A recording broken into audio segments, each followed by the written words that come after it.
trembling in the dirt of her own yard, unable to stand. And what happened next would cost the Harlow family everything. Naomi Vance had been caged behind that ranch gate for 3 months, injured and half-starved by the very people who'd killed her husband. They did not know who was riding toward Cimarron that morning. They did not know what name the territory had once given to her husband's quiet younger brother. The territory had called him the Ghost of Cimarron. If you've been riding along with us a while, partner, you already know these stories don't end the way the Harlows planned. Stick around. The best part is still ahead. Now, let's go back. Back to the autumn of 1883. Back to Cimarron, New Mexico territory. Back to the day a woman who couldn't stand without help looked up from the dirt and decided she wasn't going to sign a single thing. Before we go any further, if you're new around this campfire, welcome. We tell old stories here, stories about the people the history books forgot, and about what happens when cruelty runs square into something it didn't see coming. If that's the kind of story you're looking for tonight, hit subscribe and drop a comment down below. Tell me what state you're watching from and what time it is where you are. I genuinely love hearing from folks sitting up with us. Now let's get back to Cimarron. The Vance Ranch sat at the edge of a long meadow about 4 miles south of Cimarron, where a creek named Dry Willow ran cold even in August. That creek was the entire reason the Harlows wanted the land. In a dry year, which 1883 most certainly was, clean running water near decent grazing pasture was worth more than gold to a man trying to run cattle at any kind of scale. Water rights in that part of New Mexico territory were not a convenience, they were survival. And the history of that territory showed more than once what men did when they needed water badly enough and believed they could get away with taking it. Eli Vance had known exactly what the creek was worth. He'd filed on the land 3 years earlier, built the house, dug the well, strung fence line post by post with his own hands. He was 27 years old when he died. And the fall that killed him did not happen the way Rutherford Harlow described it. Naomi had been inside the house when she heard the horses come up the eastern slope. She watched from the window as Rutherford rode in ahead of 2 hired men, and she saw him and Eli talk near the barn. The conversation ran short, far too short for anything good. Then Eli walked with them toward the upper pasture, and that was the last time Naomi saw her husband alive.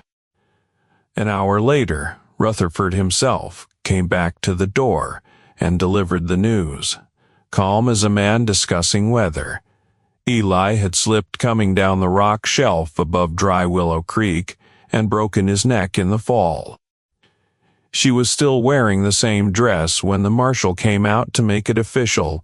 He didn't spend much time looking at the ground. Rutherford Harlow had been buying drinks in Cimarron for the better part of a decade, and the marshal had made his peace with that arrangement long ago. Peaceful arrangements have a way of getting expensive for whoever isn't holding the money. What followed over the next 3 months was the quietest kind of cruelty. Rutherford was a big man, somewhere past 50, with a gray beard and the settled ease of someone who had never once in his life faced a consequence he hadn't been able to buy or bully his way out of. He had 2 sons. Cole was the talker, the kind of young man who'd grown up treating his good looks as a skill and had never been corrected on that assumption. Dix didn't say much. He watched everything with pale eyes and a small, flat smile, and that combination tended to be worse than the loud kind of menace. Both sons had grown up watching their father flatten obstacles with size and money, and they'd absorb the lesson the way young people absorb everything they see, completely without even knowing they were learning it. Rutherford moved his cattle onto the Vance land within 2 weeks of Eli's burial. He didn't ask Naomi to leave. That would have been a simpler thing, and simpler wasn't how Rutherford operated. He wanted her signature on it. So instead, he made it clear she was welcome to stay on as long as she behaved herself, which in practical terms meant staying silent while his cattle grazed Eli's pasture and his lawyer in Ratton worked on the paperwork. The lawyer's name was Alderman Pell, and he had a genuine gift for making legal documents look correct from the far end of a table. Naomi refused to sign anything. She made it plain to Rutherford's face that the land belonged to the Vance family, that there were relatives who'd need to be notified, that she had no intention of putting her name on any transfer document without an attorney of her own reviewing it first. She was calm about it, she was clear about it. Rutherford listened to all of it politely. Then he had his men inform her that something had been found wrong with the well. The house water supply would need to be shut off while they made repairs. He was very sorry for the inconvenience. It might take a little time to sort out. The water stayed off for 6 days. She spent most of those 6 days at the kitchen table with a damp cloth and the tin cup she'd started keeping full from the rain barrel outside the back window. The barrel held maybe 2 days' worth. After that, she was rationing what she could reach from the creek without walking the full 1/4 mile on a knee that wouldn't take much weight. She made herself eat something small at each meal, even when the food the Harlows sent was not enough to bother with. She kept a small piece of cold biscuit from Monday's delivery and saved it for Thursday night when nothing else came. She did not cry about it. She was not built that way. What she did was sit at that table in the evenings and go through everything she knew, every name, every piece of paper she'd seen, every conversation she'd had with Eli in the months before his death, looking for anything she might have overlooked the first dozen times she'd thought through it. She thought about the letter Eli had sent south. She thought about the account of the property line she'd written out from memory onto the back of a flour bag and hidden in her shoe. She thought about Doc Sutter, who'd looked at her knee with an expression that stayed with her for days afterward.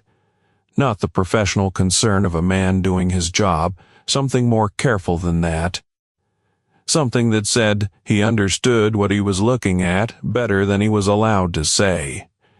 Cole Harlow came to the house twice during those 6 days.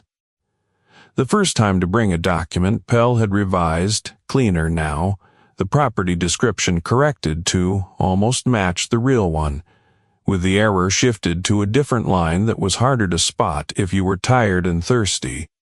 Naomi sat at the kitchen table and went through it word by word, while Cole watched her with a bored expression and his hat on indoors. She found the new error in the second paragraph. She crossed it out with the same pencil she'd used on the first version and handed the papers back to Cole without saying anything at all. He took them. He looked at what she'd done. Something moved through his face that was not quite anger but was adjacent to it. The look of a young man who has never been told no in a way that stuck. "You're making this harder than it needs to be," he said. She looked out the window. He left. The second time Cole came, he brought a different tactic. He brought a kind voice and an offer to have Rutherford's men help her with any fencing or maintenance the ranch needed, framing it as a gesture of goodwill from neighbors who only wanted what was best for her in a difficult season. He sat across the table and talked for 10 minutes without pausing, and his voice had the particular practiced warmth of a man who had been complimented his whole life on how well he talked. Naomi let him finish. Then she asked when the well connection would be restored. Cole said he'd look into it. The water stayed off for 2 more days after that. After that, Naomi signed what they put in front of her, or tried to. The paper Pell had drawn up contained errors in the legal property description, errors Naomi caught even through the fog of exhaustion. She crossed those lines out, wrote corrections in the margins, and refused to initial the blanks that still needed filling. That was when things changed. She never could say exactly how it happened the night on the stairs. She'd woken to a noise below the house, one of the Harlow horses loose near the porch, and she went down in the dark without a lamp. The staircase was steep. She lost her footing, went sideways, hit the wall. Her left knee folded under her the wrong way. The sound it made was something she'd never forgot. Doc Sutter came out from Cimarron and examined the joint and delivered his verdict. Badly damaged, possibly permanently, in need of rest and a proper splint in time. Rutherford, Harlow, listened with an expression of appropriate concern and offered the opinion to the doctor that Naomi had always been a little clumsy on those stairs. What he didn't mention to Doc Sutter was that the loose board on the bottom step had been loose for exactly 1 night. Naomi had walked those stairs every single day for 3 years and never once stumbled on them. After that, she couldn't move through the house without support. She couldn't reach the well on her own. She couldn't saddle a horse, or get herself through the gate, or walk the 1/4 mile into town, where someone might have listened. She was 22 years old, widowed, injured, and effectively imprisoned inside the ranch her husband had built, with no one in that corner of New Mexico territory who had both the means and the will to do anything about it. The Harlows brought food twice a day. Not enough. Just enough to keep her present and available and alive for the moment they finally needed her signature. She was down to 1 meal when Jesse Vance arrived. He came from the North Road on a gray horse with a white patch on its face. He hadn't ridden ahead. He hadn't let anyone know he was coming. He hadn't been to Cimarron in 5 years, and when he'd left the last time, he'd gone quietly. The way men leave places when nothing attached to those places is good for them anymore. Jesse Vance was 31. He looked older than that, in the way that men look older when they've spent a long time outside in hard country. He was lean and brown from years in the weather, with dark eyes that moved slowly across whatever they looked at, and settled nowhere for long. His coat was faded. His hat was road dusty. Nothing about him at first glance suggested anything worth more than a passing look. That was exactly how he'd always wanted it. He knew Eli was dead. Word had reached him 6 weeks back, in a settlement near Wagon Mound where he'd been staying through the summer. A letter forwarded twice before it found him. He'd read it, sitting in a livery yard in the smell of horses and straw and old hay, and he'd sat there for a long time after reading it, before he did anything at all. Then he put the letter inside his coat, saddled the gray horse, and turned south toward Cimarron. He didn't ride fast. He'd spent 15 years learning that men who ride fast toward trouble usually make it worse. He came down along the creek line through the scrub oak and yellow grass, and the first thing he saw when the Vance fence came into view was Naomi. She was sitting in the yard near the water trough, her back against a fence post, her injured legs stretched straight in front of her. Her dress was dusty, her face was too thin. She held a tin cup in both hands, not drinking from it, just gripping it, the way people hold something when they've run out of anything else to do. 2 of Harlow's men stood near the barn watching her, not moving, not working. Just watching. The way men stand near something they consider theirs. Jesse stopped the gray horse outside the gate.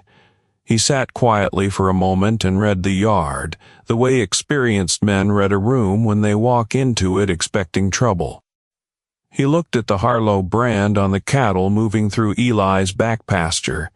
He looked at the gate latch, the position of the men, the angle of afternoon light, the distance from the barn to the fence.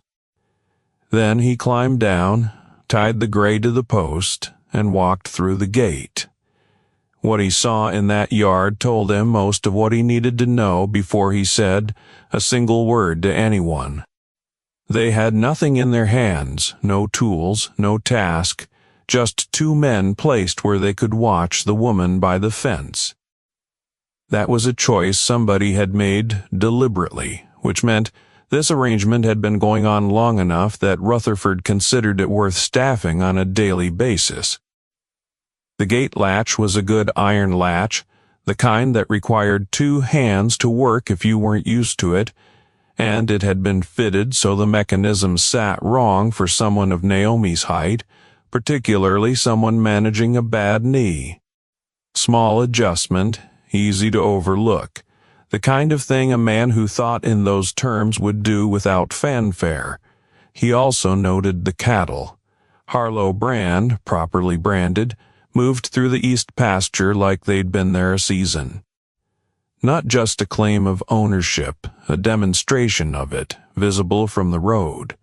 Rutherford was thorough. Jesse filed that away. What he did not see was anything that suggested Rutherford knew what he was dealing with in the man standing outside his gate. There was no extra rider posted up on the ridge, no one near the house. The two hands by the barn had the comfortable posture of men accustomed to this particular duty being uneventful.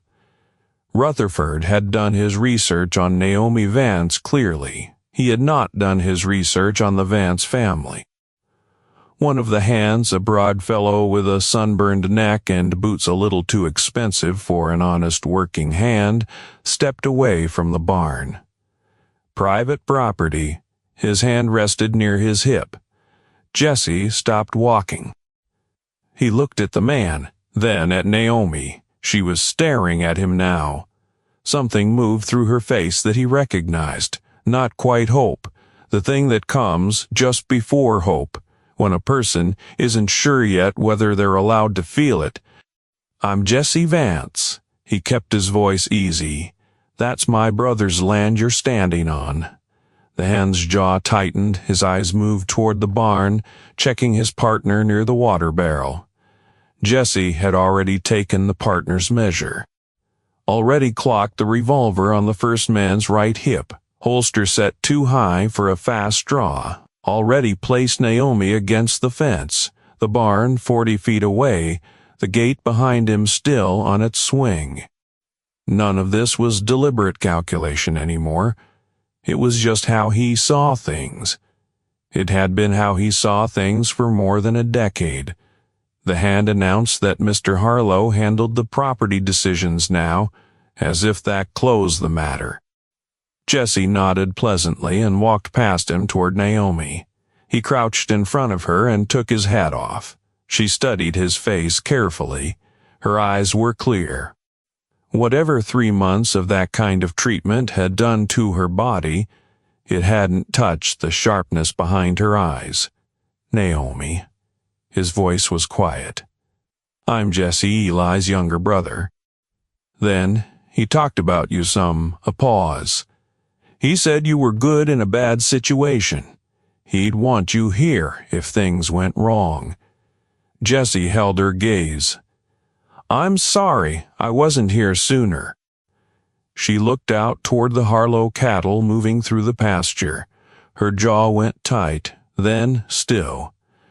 "They say it was an accident." "I know what they say. It wasn't." "I know that too." Whatever she'd been holding behind her face for 3 months, she held it a little longer. Her hand stayed steady on the cup. "They want the creek rights," she said. Rutherford has a lawyer in Rayton. Papers with Eli's name on them that don't match the real property description. I found the error and crossed it out, and 2 days later I was at the bottom of the stairs." She paused. Was there anyone in Cimarron who'd take her word against Rutherford's?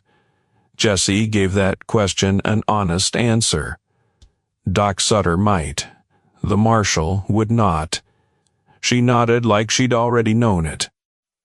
He looked over his shoulder at the hand still standing a few feet behind them. "I'm taking Mrs. Vance into town. If you need to pass that along to Mr. Harlow, now's the time." The hand looked at the Colt on Jesse's hip. Something in his face did a small, quiet recalculation. He stayed where he was and kept his mouth shut. They walked out through the gate, Naomi's hand on Jesse's arm, her jaw set hard against the pain of every step. The two men watched them go. Neither one moved to stop them. Now, if you've been listening close tonight, partner, you already know the trouble is only just beginning. Men like Rutherford Harlow don't give up water rights because one quiet man walks through the gate. And what Jesse Vance was carrying, what his name had meant in certain counties of New Mexico territory, that wasn't going to stay buried much longer. Don't go anywhere. This fire's still burning, and so is the story. And if you haven't already, hit subscribe and let me know where you're joining us from tonight. What time is it? We've got folks from all over, and I love hearing from every one of you. Now, back to Cimarron. He got Naomi a locked room at the Cimarron Hotel, a 2-story place that smelled of pine boards and old cooking. He got word to Doc Sutter within the hour. The old doctor came over and re-examined the knee in proper lamplight, asking Naomi questions. She answered in a straight, organized way and resplinted the joint with materials from his bag.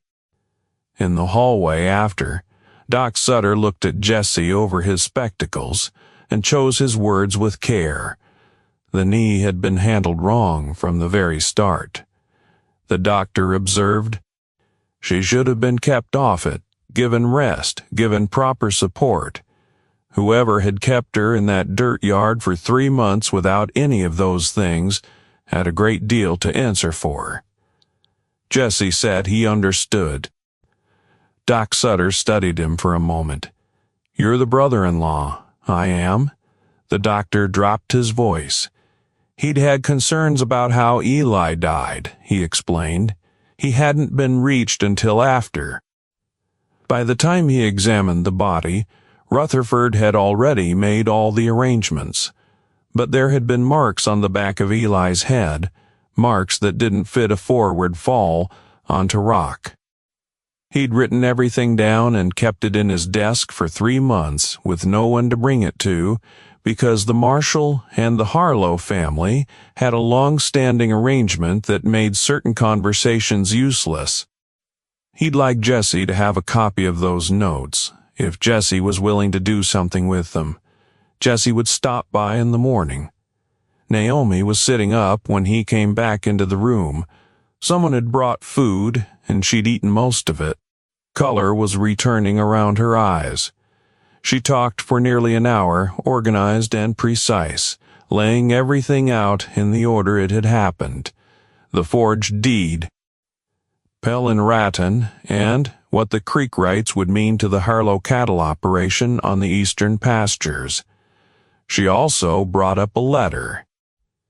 Eli had written to a judge in Santa Fe in the weeks before he died, laying out every piece of pressure Rutherford had been applying. Naomi believed the letter was still in the false bottom of Eli's tool chest out in the barn, because Rutherford's men had gone through the house with some care, but had overlooked the tool chest entirely. They'd been looking in the obvious places. Eli had never kept important things in obvious places. Jesse listened to all of it without interrupting. Then he had 2 questions. Was the letter still there, as far as she knew? And had anyone else been brought into this, she believed it was. And no, she hadn't breathed the word to anyone. Eli had mentioned the letter quietly in the last week before he died, like a man who wanted someone else to know where to look if looking became necessary later. Jesse sat with that for a moment. There's a circuit judge passing through Springer in just under 2 weeks, he said. Name's Harcastle. I know of him. He's not in Rutherford's pocket. He looked up at her. If we can get that letter and Sutter's notes in front of him, with your testimony, the forged deed falls apart completely. She thought about it. 2 weeks was time for Rutherford to get new papers drawn. So, they needed Eli's letter out of that barn first. Jesse agreed. She held his gaze steady and said simply that she wanted to know what she could do. He hadn't expected it delivered quite that way. Most people who'd been through 3 months of what she'd endured came out looking at the floor. Naomi looked straight at him. His answer: eat, sleep, keep the door locked. The rest in the morning. He spent the next morning. First, the land office. He spoke to the clerk, a young fellow named Petrie, who perspired visibly when large men asked him direct questions. The deed transfer was in process but not finalized, Petrie explained. There was a discrepancy in the property description that hadn't been resolved to the lawyer's satisfaction. Jesse thanked him and left. Second, he located Tomas Bernal. Tomas had worked the Vance ranch for Eli for years before the Harlows ran him off, and he now did day work around Cimarron. He was in his 50s, a steady man with the kind of quiet patience that comes from having seen enough of life to know what actually deserves alarm. Jesse bought him dinner at the eating house near the livery. Tomas listened, finished his beans without hurrying, and said he could do it that night, probably, if Jesse wanted it done quickly. Third, Jesse rode out to the Harlow spread Rutherford's. Own operation sat 3 miles west. A bigger place than the Vance land, with a proper bunkhouse and a stable that told you exactly how the man weighed horses against other concerns. Rutherford met him on the porch, which was a reasonable sign. If immediate violence had been the plan, there would have been men positioned in the yard. They sat in chairs on the porch, and Rutherford did most of the talking. He covered Eli's passing with appropriate gravity, then moved to Naomi's grief and difficulty adjusting, then to how hard the family had tried to help her, and finally to the deed transfer itself, which he framed as a practical kindness to a young widow who couldn't manage a ranch on her own. Jesse let him run. Eventually, Rutherford slowed down and looked at Jesse with more real attention. What exactly did Jesse want here? Jesse had a straightforward answer for that. He wanted to review the transfer documents before finalization. Naomi had asked him to represent her interests as Eli's next of kin, and he believed that was within her legal rights. Rutherford's hand on the chair arm opened and closed once, which Jesse noticed.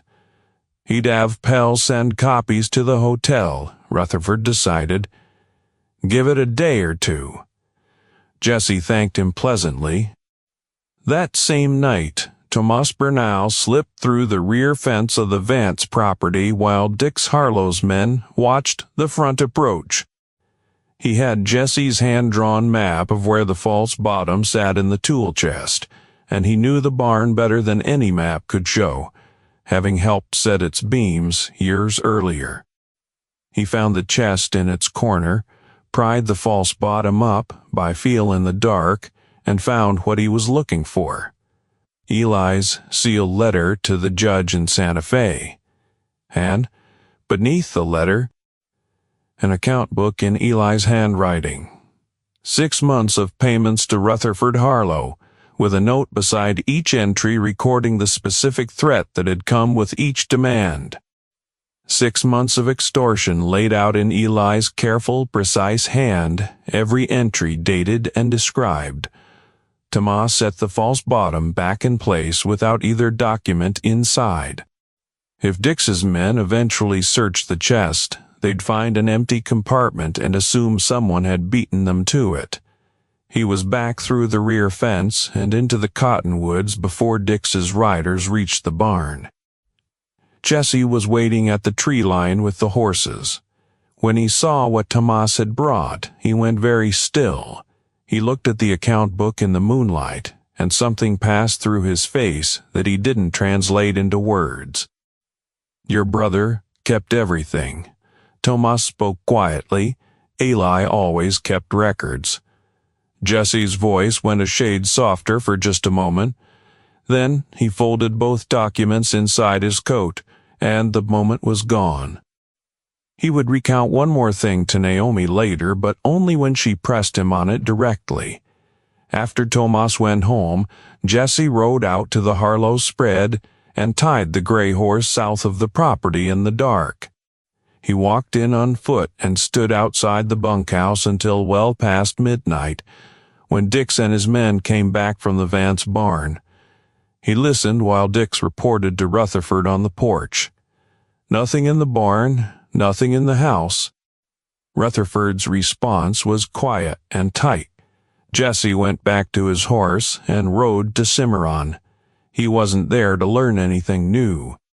He was there because 15 years of living in dangerous places had taught him that the ground before a confrontation has its own geography, and you'd better have walked it in the dark before things go loud.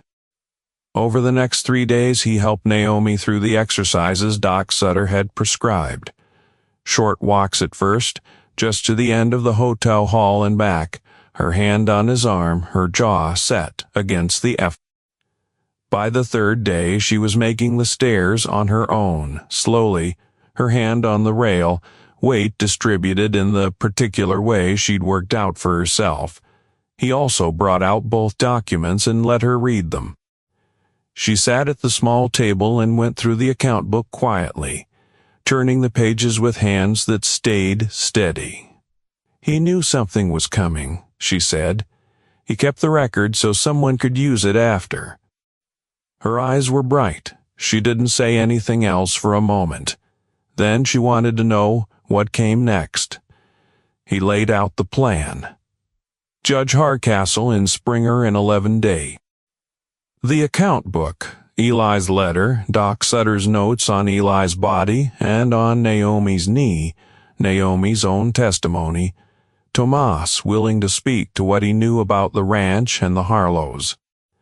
He also mentioned registering copies at the land office as a precaution. Then he got to the harder part.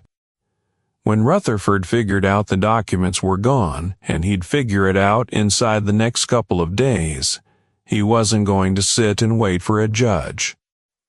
She looked at him steadily and wanted to know what he had in mind. He had in mind that she learn to handle a firearm. She looked at him with something close to mild exasperation. She'd hunted with her father.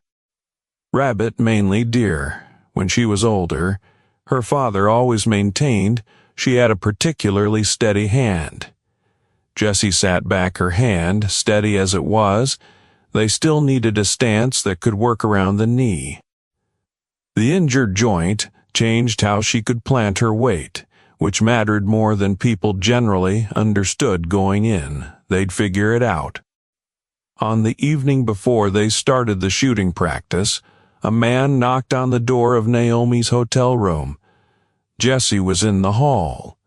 He opened the door before Naomi could reach it.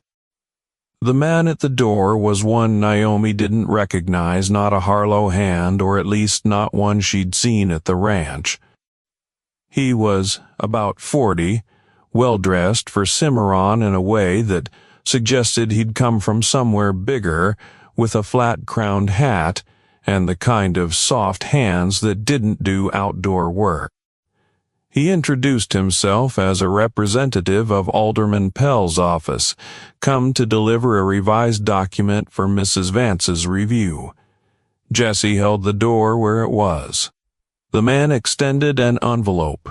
He also mentioned, with the careful phrasing of a person delivering a message that is meant to be understood beneath its surface, that Mr. Bull. Rutherford Harlow had instructed him to convey his sincere hope that this matter could be resolved in a manner agreeable to all parties before it became necessary to involve additional legal processes, some of which might have implications for the status of a widow's claim under territorial law. He said it pleasantly, with his flat-crowned hat held to his chest, the way men deliver threats when they've been paid to do it, with a smile. Jesse took the envelope. He looked at the man for a long moment. Then he said that he would pass the document along to the family attorney, and that any further communications from Pell's office should be directed in writing to the land office in Cimarron, where they would be reviewed along with the existing record. The man blinked. He hadn't expected that. He nodded slowly, retrieved his hat, and left. Jesse closed the door and set the envelope on the table without opening it. He glanced at Naomi. She'd been standing by the window the whole time, watching. "Was that a threat?" she asked. "Yes," he sat down. "The polite kind, which means they're still deciding how far to push." She looked at the envelope. "Should we read it?" He picked it up and opened it. Inside was another document from Pell, a third revision, the property description now corrected on every line except one, a survey notation in the final paragraph that was technically wrong. He handed it across to her. She found the error in about 4 minutes. He watched her face when she did. No satisfaction in it. Just the steady focus of someone who understood that this was the game being played, and that playing it well was the only move available. She set the paper down and looked at the window. A wagon moved past on the street below. The evening was going gray and cool. "They're going to try something before we reach Springer," she said. "Not a question." "Before we leave Cimarron," Jesse corrected. "Probably sooner than that." Then she straightened in her chair and asked him when they were starting the shooting practice. They went to a field south of town in the early mornings, and she worked with a borrowed revolver for 2 days. The knee was a genuine problem. She couldn't square up the way she'd have liked, but over those 2 days she found a position that worked. Weight settled to her right, left shoulder braced against whatever was nearest, left hand lower than she was used to. It gave her a clean, stable line of sight without forcing any load onto the damaged joint. Her aim was good, not remarkable, steady. Her father had been right about that. On the 4th night, Rutherford made his move. 3 men came for the hotel after midnight. They came in through the back door the night clerk had been paid to leave unlocked. They were quiet coming up the stairs, but not quiet enough. Jesse had been in the chair by Naomi's window, and there was a creak on the 3rd step from the bottom that he'd noted his first night in the building. He was in the hallway before they reached the landing. He put the first man against the wall before the man knew what was happening. The second raised a gun, and Jesse hit his wrist, and the gun hit the floor. The third took one clear look at the situation and went back down the stairs at a notable pace. Jesse walked the first 2 men out the back door with a message for Rutherford Harlow, 2 sentences only. He had the documents. Judge Harcastle in Springer would hear from him in 9 days. He came back into the hallway and found Naomi in her doorway. She had Eli's old shotgun, the one Jesse had brought her 2 days earlier, and she was holding it correctly, weight to her right, left shoulder against the doorframe, exactly the position they'd worked on. She looked right back. "You were already in position," he said. "She had been now, before we get to what came next. I want to sit here for a moment, because this is where the story turns. And to understand why it turns the way it does, you need to know what kind of man Jesse Vance actually was." Cimarron had heard his name before, not in connection with Eli. In connection with something older and considerably more dangerous. Between 1872 and 1878, men in this part of New Mexico Territory knew Jesse by a different name. The Ghost of Cimarron they had taken to calling him, because witnesses to the events he'd been involved in often had trouble describing what they'd seen, not because it happened fast, though it did. Because it was so thoroughly prepared for that by the time anything visible happened, the outcome was already decided. He wasn't the fastest draw in the territory. He could name 3 men who had him beat on raw speed, and one of them was still alive. He was something harder to measure than fast. He was accurate. He was calm. He thought several moves ahead and had a quality of absolute follow-through that was genuinely unnerving to anyone standing on the wrong side of it. It had started when Jesse was 19 in a town east of Taos, when a rancher named Drummond started burning out small homesteaders to take their fence lines. Jesse had known one of those families. He'd spent a winter with them after drifting away from a home life that hadn't deserved the word. When Drummond's men burned their barn with the livestock still inside, and the law in that county looked the other direction, Jesse had made a set of decisions that took about 3 weeks to play out, and ended with Drummond's operation dismantled and 3 of his hired men with permanent reasons to think. Nobody went to prison. The county law was still looking the other direction, but the homesteaders got their land back, which was the part that mattered. Word gets around in open country. It got around about Jesse. Not about a killer, not exactly. About a man who showed up in situations where the powerful were taking from the powerless, and who had an unusual gift for making those situations end badly for the powerful. It wasn't a reputation he'd set out to build. It was just what happened when you had a particular set of skills and a particular inability to ride past a certain kind of injustice. He'd ridden alongside a man named Cord Whitfield for 3 of those years, and what they'd done together was a long story for another night. When Cord got himself killed in a stupid argument in Las Vegas, the New Mexico one, Jesse had ridden north and never come back to Cimarron. In the years since, he'd kept his head down and done quiet, ordinary things in quiet places, and worked with real intention at leaving that name behind. He had a private arrangement with a trading post operator in Wagon Mound, a man named Monroe Hatch who knew Jesse's history and kept that knowledge locked away in exchange for Jesse's help, untangling a land dispute. Jesse had helped without any deaths occurring, and Hatch had kept his mouth shut, and for 3 years the arrangement had held. That was the life Jesse was living when the letter from Cimarron found him. The funny thing about old reputations is that they don't actually go anywhere when you walk away from them. They just wait. They're patient in a way that living things usually aren't.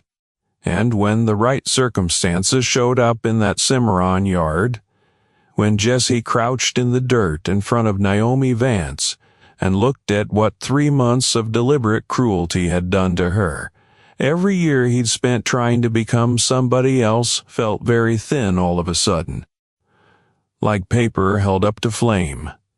He walked Naomi through most of this on the 5th night, sitting by the window with the lamp turned low, both of them too restless for ordinary sleep. When he finished, she sat with it for a moment. Does any of that change what you're here for? No. Then it doesn't change anything from where I'm sitting. She looked at her hands in her lap. Eli talked about you, not the other part. He talked about the way you were with him when you were boys, the way you looked out for him. He'd say you were the only person in his family who ever really did. She paused. He said if things ever went seriously wrong, you were the one he'd want. Jesse looked at the window. I should have come when he first wrote me about the Harlow pressure months before. I should have come then. He wouldn't have put danger in a letter to you. That wasn't who he was. He'd have written when things settled, when there was something good to pass along. A pause. He thought he could handle it himself. He did. He was a good man, she said. He wasn't always a careful one. She looked at Jesse's profile for a moment in the low lamplight. You're careful. Jesse was quiet for a stretch. Rutherford will try again before we reach Springer. Something bigger than 3 men through a back door this time. I know you need to decide now if you're willing to stay through whatever that is. She looked at him with something close to impatience. I've been in this county 3 months, alone, injured, half-starved, surrounded by people who wanted me to disappear quietly. I am not leaving now. He nodded. He hadn't genuinely thought she would. The night before they planned to ride for Springer, Cole Harlow came with 6 men. Cole had decided his father's approach of soft pressure and midnight messengers had run its course. Cole was a young man who preferred the direct approach, which in his experience meant arriving with enough force that the other side simply accepted the situation. He came with Dix and 4 others, all of them armed. They went to the hotel. Jesse and Naomi were at Tomas Bernal's house on the south edge of town, with Tomas's 2 nephews keeping watch from the roof. When the first nephew gave the signal, Jesse was already on his feet. He'd spent the previous afternoon walking the 4 blocks between Tomas's house and the hotel in full daylight, then at dusk, then in the complete dark without a lamp, until every angle, every alley, every doorway and barrel stack and water trough was in his head the way a room is in your head. The Harlows found the hotel empty and were not pleased about it. Cole sent Dix and 2 men down the main street to cover exits. He sent the other 3 into the hotel to look. He stayed in the street with 1 remaining man. Jesse came in from the alley between the hotel and the dry goods store. He'd been standing there in the dark for 10 minutes already, still enough that he'd become part of the shadow. He came up behind Cole's remaining man quietly, and the fellow went down without much noise. Cole heard it and turned. Jesse stepped into the lamplight. Cole looked at the Colt already level and made the particular calculation that young men shaped by his upbringing tend to make. He went for his gun. Jesse's shot took him in the right shoulder and spun him sideways off his feet. Cole sat down hard in the dirt, making a sound equal parts pain and genuine surprise. It was the first time in his life that the direct approach had put him on the ground. Jesse kept walking. He moved toward the alley where Dix and his 2 men had frozen at the shot. Dix looked at his brother in the dirt, then at Jesse, then at the Colt. Dix ran the calculation his brother should have run 2 seconds earlier. Dix was the smarter of the 2 Harlow boys, which had not always worked in his favor, but it did tonight. Both hands went up slowly. His men followed. The 3 from inside the hotel came out onto the porch, and one of them set his gun on the railing with 2 careful fingers, the way men handle things they've decided they no longer want. Jesse looked at Dix and laid it out plainly. He'd be in Springer in 5 days. Hardcastle was expecting him. If one more man came through any door where Naomi Vance was sleeping, he'd take everything to Santa Fe directly and let the territorial attorney have the full account book and the deed paperwork together. Copies had already been registered separately at the land office. That last part wasn't quite accurate yet. He did it first thing in the morning. But Dix didn't know that, and the statement landed the way Jesse needed it to. Before dawn the next morning, Jesse, Naomi, Tomas, and Doc Sutter rode north toward Springer. The marshal watched them go from outside his office and never offered a word. He would later claim to have had no knowledge of any of the events of that week, which surprised no one who'd dealt with him. Cole Harlow's shoulder healed over the months that followed. He didn't ride after them. Rutherford went to Rawton and spent 2 days in Pell's office arguing about options. Pell laid out the reality plainly. The situation had moved past what private documents could handle. There were paper trails going in multiple directions, and if Rutherford was a wise man, he'd find a way to settle before the thing went further. Rutherford was not an especially wise man, but he understood when the arithmetic had turned against him. He had 6 men in poor spirits, 1 son with a shoulder wound, a lawyer who'd become very cautious very suddenly, and a circuit judge in Springer who owed him nothing whatsoever. He didn't come to Springer. Judge Hardcastle reviewed Eli's letter, the account book, Pell's deed paperwork, alongside the correct property description, and Doc Sutter's notes on Eli's body and Naomi's knee, all in one sitting. He asked Naomi questions for most of an afternoon. She answered every one straight and steady, looking directly at the judge throughout, without softening anything. He worked through Jesse for about 40 minutes. He worked through Tomas for 20.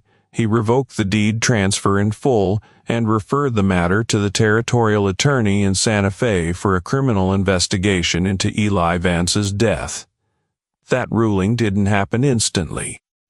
Nothing involving property rights and powerful men ever does. Rutherford had allies in Rayton who tried to slow the process. Pell's office filed 2 motions challenging the admissibility of the account book on procedural grounds. Those motions were denied, both of them, by a junior clerk at the Territorial Land Office who turned out to have a meticulous sense of procedure that neither Pell nor his allies had prepared for.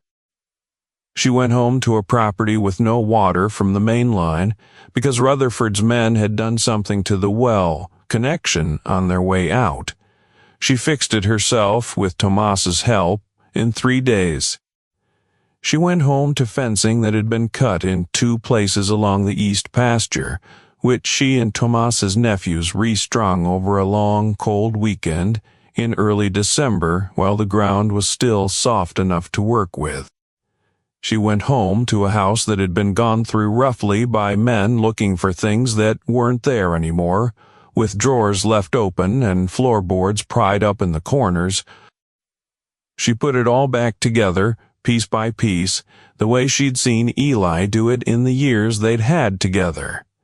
Methodically, without complaint, with the particular determination of someone who understood that putting things back in order is not just practical, it's a statement about who you intend to be. That investigation took 14 months to produce a formal outcome. But produce one it did. Rutherford Harlow left Cimarron before the winter was out. Cole went with him. Dix stayed on quietly, working another spread under a different name, and if people in Cimarron knew who he was, they kept that knowledge to themselves, which was, in its own way, an old tradition. Alderman Pell lost his license to practice law in New Mexico Territory in the spring of 1885. He moved to Colorado and tried to start fresh. It went poorly for him there as well. Naomi Vance went home to the Vance Ranch in late November of 1883. With a deed registered in her name alone, the creek rights intact, and a brace on her left knee that she wore for the better part of a year before she stopped needing it every single day. The hitch in her walk never entirely went away. In cold weather, it was still there for the rest of her life. Anyone who asked about it got a short answer, and a look that made clear the subject was finished. She hired Tomas Bernal and his 2 nephews on permanently. She bought 3 good horses from a man in Mora who owed Tomas a favor going back years. She fenced the north pasture that winter.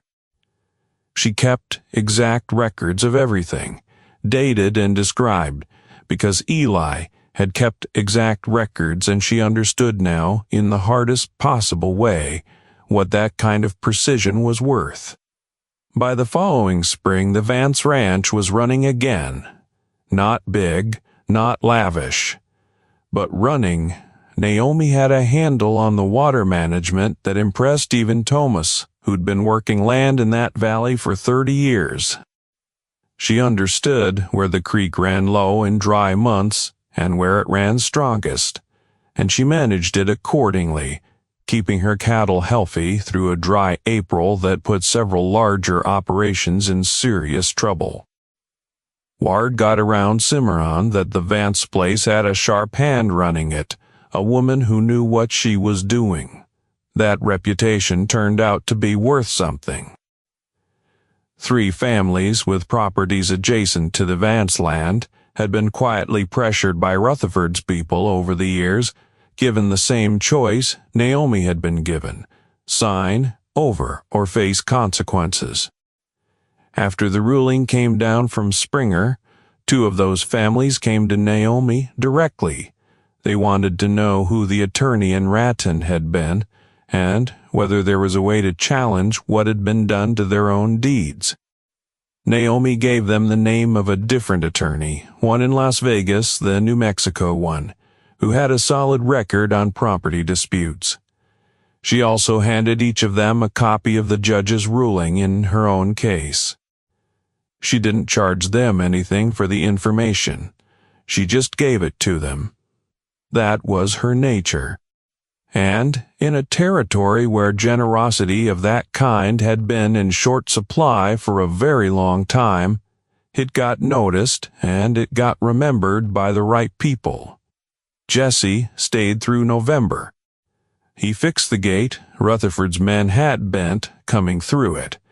He restrung the east fence line where the cattle had pushed sections down. He replaced the barn door hinge that had been failing since before Eli died. One morning he went into the house and took out the board on the 3rd step from the bottom of the staircase, the one that had been loose for exactly 1 night, and he put in good straight lumber, 2 solid nails, and he stood on it with his full weight twice before he was satisfied with it. Naomi was on the porch when he came back outside. "You didn't have to do all of that," she said. He looked at the fence line. "I started it, so I'll finish." There was a morning in late November when the colt had finally put its teeth in, and the cottonwoods along Dry Willow Creek were bare, and the sky was pale blue and very clear.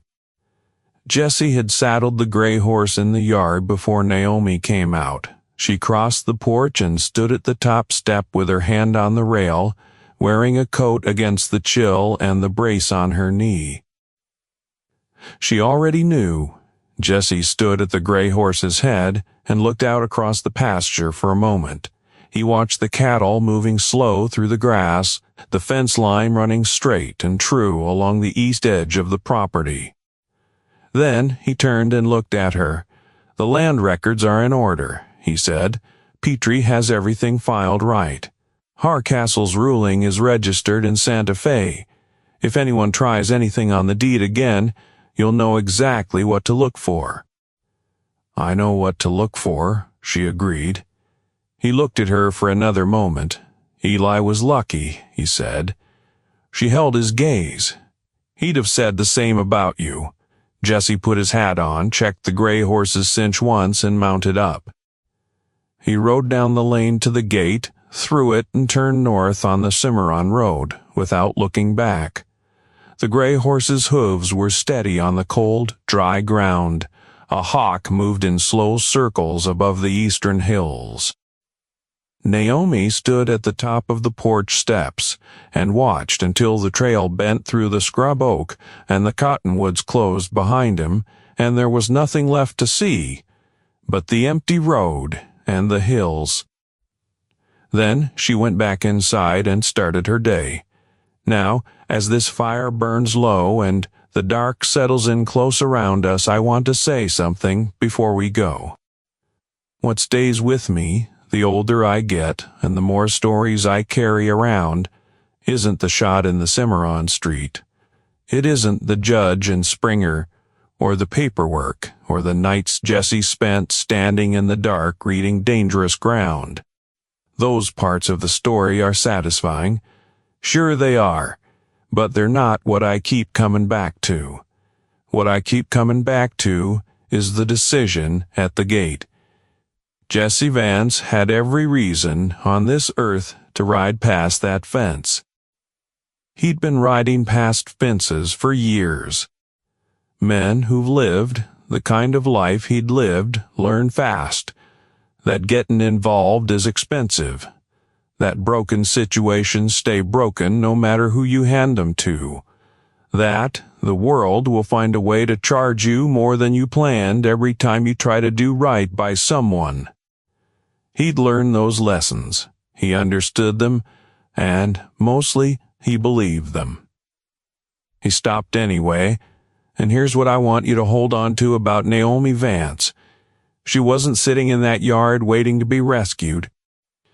She was sitting there surviving, doing the only thing available to her, which was to hold on and stay sharp and refuse to sign the paper and wait for something to change.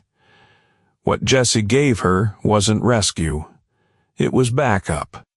Someone to stand in the yard with her, someone to sit by the window while she slept, someone to ride beside her on the cold road north when she could barely stay in the saddle. Most of us have needed that at some point in this life. Not someone to carry us, not someone to solve it all, just someone who doesn't look the other way. There were probably people in Cimarron who had a sense of what was happening at the Vance Ranch during those 3 months. People who passed close enough to the gate to understand that something was wrong. Who decided, for whatever reason, that it wasn't their affair, that crossing Rutherford Harlow wasn't worth the cost, that they had their own problems. I understand that choice. I genuinely do. Fear of a powerful man is not cowardice, and I'm not going to sit here and pretend there's always an easy answer for what you're supposed to do when the person being hurt is behind someone else's gate. And the older I get, the more suspicious I am of anyone who tells you otherwise. But Jesse Vance didn't stop because the answer was easy. He stopped because riding on was going to leave a mark on him, because his brother was dead, and his brother's wife was in the dirt, and there was no one else, and he knew what he was capable of, and that knowledge creates an obligation. Jesse Vance spent 15 years trying to put the Ghost of Cimarron behind him. He probably never entirely managed it. There were likely still nights when he sat in some room, somewhere, and turned over things he'd have preferred to leave alone. The shape certain years had taken, the things that went wrong before he learned to do them right, the people he hadn't gotten back to in time. But there was also a north pasture, properly fenced, on a ranch beside Dry Willow Creek south of Cimarron. There was a woman who walked with a slight hitch and ran her own land, and trusted no document she hadn't read herself twice, and kept exact records of everything, because Eli had kept exact records, and she'd understood. There was a staircase with a solid bottom step, and a gate that closed right. And somewhere in a locked box in the ranch house there was an account book, kept in memory of a careful man who believed, right up until the end, that keeping records was how you protected the people you loved. Some men do more good than they ever find out about. Some debts get settled in ways the person settling them can't quite see from where they're standing. I'll say one last thing before we let this fire go cold. The story of Jesse and Naomi isn't remarkable because of the loud moments. It's remarkable because of the choices made in the quiet ones. The decision to turn around, the decision to listen before acting, the decision to stay long enough to fix the gate and the fence line and the bottom step. That's where character lives, partner. Not in the moment the gun comes up level and the other man blinks. In the morning after, when there's nothing left to prove, and you fix the step anyway, because you started it and you're going to finish. Your past can explain how you got here. It cannot decide what happens next. That part has always been up to you. If this story meant something to you tonight, I'd genuinely love to hear what you took from it. Drop it in the comments. Tell me about a time someone stopped when they could have kept writing. I read every single one of those, and they remind me why we gather around this campfire in the first place. If you haven't already, hit like, hit subscribe, and if you know someone who'd appreciate a good story on a quiet evening, pass it along. Before we go, I want to be clear about something. This story draws on the history, folklore, and documented experiences of the American frontier. Certain names, characters, and dramatic details were crafted or adjusted to build a stronger emotional story for the listener. The images you've seen were created with artificial intelligence tools to bring the atmosphere of that era to life. The thumbnail and title were designed as storytelling tools, put there to bring you through the door so we could spend this time together. If it kept you company tonight, I'm glad of it. Until next time, partner, keep your powder dry and your soul honest, and don't be the one who rides past.